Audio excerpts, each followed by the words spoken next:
kids, now today we are doing English book Woodpecker, chapter class 4, chapter number 12, Abu bin Adam. Abu bin Adam, इसके author हैं ले Hunt. ठीक है, इसमें क्या बता रहे हैं कि अबू बिन एडम एक सूफी संत हैं जो बहुत ही प्योर सोल है, नेक बंदे हैं खुदा की।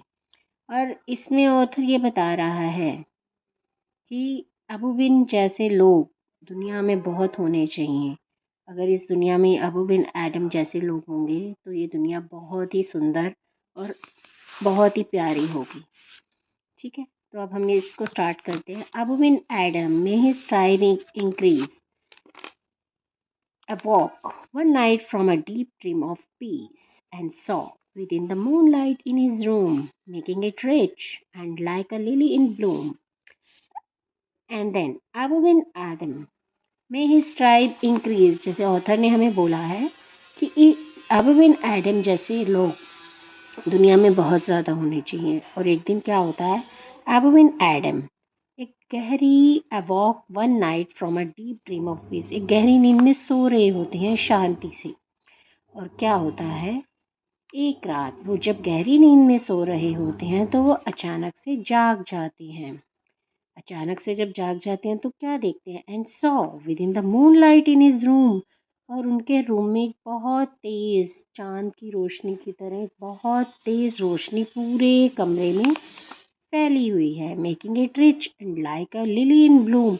और वो रोशनी जो है वो एक जैसे लिली का जब फूल खिलता है ना, जो इतना सुंदर लगता है, उसी की तरह चमचमा रही है। और उस पूरा कमरा जो है वो एक बहुत ब्राइट रोशनी से भर गया था। तो वो बहुत सुंदर लग रहा था वो रूम, और उस कमरे में पूरी तरह रोशनी फैल गई थी और वो लिली के फूल की तरह लग रही थी। An angel writing in a book of gold, exceeding peace, has made Ben Adam bold. और एक उसने देखा कि जो उस तेज रोशनी में एक angel writing in a book of gold, सोने की बुक पर, गोल्ड बुक पर कुछ लिख रही है। Exceeding peace had made Ben Adhem bold. और ये सारी जो इतनी शांति थी अबू बिन एडम को और भी ज़्यादा बोल्ड बना रही थी। And to the presence in the room he said, और वो देख रहा है जो एंजल रूम में प्रेजेंट है वह कह रही हैं, वह उससे वो कहता है, व्हाट राइटेस्ट टू। अब इसमें क्या लिख रहे हो, राइटेस्ट होता है write and to you. The vision raised its head, जो विजन है, जो एंजल है वो अपना हेड ऊपर करती हैं। And with a look made of all sweet accord cordial agreement, प्यार से। And with a look made of all, वो अब बहुत प्यार से देखती है और बोल रही है कि उसने इतना सुंदर ये सब बना दिया, तो वो प्यार से देखते हुए आंसर करती है, the names of those who love the Lord. अब उसने पूछा ना कि वो इसमें क्या लिख रही हैं, तो वो आंसर करती है कि मैं इसमें उन लोगों के नाम लिख रहा हूँ या रही हूँ। एंजल है वो, ही और शी कोई भी हो सकता है। तो वो उन लोगों के नाम लिख रही थी जिनको लॉर्ड बहुत प्यार करते हैं। लॉर्ड मीन्स भगवान, गॉड बहुत प्यार करते हैं। अब and is mine one said Abu ने पूछा कि क्या उनमें से मैं भी एक हूँ। नहीं, नॉट सो, उसने उसको कुछ नहीं बताया ऐसा कि नहीं। रिप्लाइड द एंजल ने कहा नहीं। अब वो स्पोक मोर लो, अब वो थोड़ा सा काम होके बोल रहा था कि उसने बोला आराम से, प्यार से, और बट चीयरली, बट उसको ये हो रहा था चीयरफुली, खुशी से अब तक। और कहा, I pray thee means you, मैं आपसे प्रे करता हूँ। Then write me as one that loves as fellow man, और मेरा नाम भी, मेरा भी नाम गॉड के फेलो में, जो फेलो मैन्स हैं उनके, उनमें मेरा भी नाम लिखो। लिख दो। वो उससे प्रे कर रहा है, प्लीज़ वो रिक्वेस्ट कर रहा है कि प्लीज़ मेरा भी नाम जिन्हें गॉड प्यार करते हैं उनकी लिस्ट में लिख दो। द एंजल रोट, एंजल ने लिखा एंड कुछ लिखा एंड वैनिश्ड और डिसअपियर हो गई। Next night it came again with a great waking light. अब अगले दिन वो दोबारा इतनी ही तेज रोशनी के साथ, ब्यूटीफुल लाइट के साथ वापस आई एंड शोड द नेम्स, और उसने उसको वो नाम दिखाए home love of God had blessed, जिन्हें गॉड प्यार करते हैं और ब्लेस करते हैं, अपना आशीर्वाद देते हैं।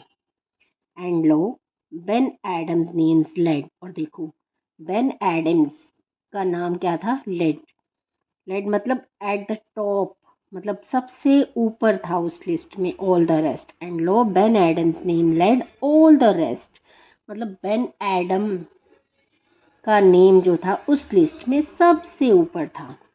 क्यों? क्योंकि अबू बिन एडम है, वो एक सूफी संत है। सूफी संत जो होते हैं, जो गॉड के बहुत करीब होते हैं और गॉड उनसे बहुत प्यार करते हैं। तो क्या होता है, जो नॉर्मल लाइफ में भी जो इंसान दूसरों की सेवा करता है, भगवान की भक्ति करता है, लोगों से प्यार करता है, किसी से नफ़रत नहीं करता, लड़ाई झगड़ा नहीं करता, हमेशा शांति से प्यार से रहता है, झूठ नहीं बोलता, कभी किसी को परेशान नहीं करता, वो सब लोग ऑलवेज़ गॉड की लिस्ट में सबसे ऊपर होते हैं। इसलिए बच्चों, जिस तरह अबू बिन एडम वो तो एक महान सूफी संत थे और वो बहुत नोबल और प्योर सोल थे, तो उनका नाम गॉड की लिस्ट में सबसे ऊपर था। इसी तरह हमें भी हमेशा दूसरों की मदद करनी चाहिए, एक अच्छी सोल बनना चाहिए, सबसे प्यार करना चाहिए, कभी गुस्से से नहीं बोलना चाहिए। इस तरह की ये पोएम हमें ये सब चीज़ें सिखाती है कि हमें हमेशा एक अच्छा इंसान बन के रहना चाहिए। ईश्वर की, गॉड की से हमें ऑलवेज़ प्रे करना चाहिए कि आपने हमें जो दिया है बहुत अच्छा दिया है। तो इस तरह गॉड भी हमसे बहुत प्यार करेंगे और हो सकता है हमारा नाम भी उनकी लिस्ट में सबसे ऊपर हो। तो मेन इस स्टोरी का मोरल है कि हमें हमेशा अच्छा बनना चाहिए, सबसे प्यार करना चाहिए और गॉड की ब्लेसिंग्स ऑलवेज़ लेनी चाहिए और गॉड को हमेशा याद रखना चाहिए कि he is always with us. Okay, तो थैंक यू बच्चों, इस पोएम को बहुत अच्छे से पढ़ना। This is a very beautiful poem. Okay, thank you.